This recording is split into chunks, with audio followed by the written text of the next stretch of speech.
সাথে আমার কিছু কথা ছিল। কি কথা বাবা? আসলে তোরা সবাই তো জানিস আমাদের পরিবারটা বণিক পরিবার হলেও আমার কাছে আর কোনো অর্থ করি নেই। এখন ব্যবসাটা চালাতে পারবো বলে আমার তো মনে হচ্ছে না। চলবে কি করে বাবা? একে তো মূলধন নেই, তারপর পুরনো মিলের সব পুরনো মেশিনপত্র। এখনকার দিনে সবাই আধুনিক মেশিনপত্র ব্যবহার করছে শহর থেকে এনে। এখন কি করা যায় তা বল তোরা। নতুন কোনো ব্যবসা দিলে কেমন হয়? নতুন ব্যবসা যে দিবে সে মূলধন কোথায় পাবে তোমরা?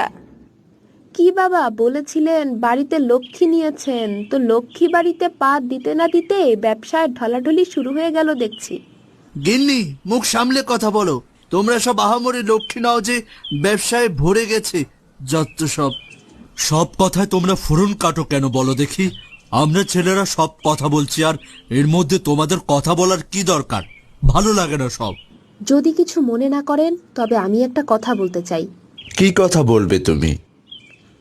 বলছিলাম কি বাবা, এখন তো গহনা বা অন্য কিছু বন্ধক রেখে ঋণ নেওয়া যায়, যদি সেরকম কিছু চেষ্টা করে দেখা যেত। না না বৌমা, এই রায়বাড়ির কোনো কিছু বন্ধক রাখলে মান ইজ্জত আর থাকবে না। এখন কি করে যে সমস্যার সমাধান বের করব সেটাই ভেবে পাচ্ছি না। চিন্তা করবেন না বাবা, একটা না একটা উপায় ঠিক বের হবে। সমস্যা যেখানে আছে সমাধানও নিশ্চয়ই আছে। এখন খেয়ে নাও দেখি সবাই, অনেক রাত হলো।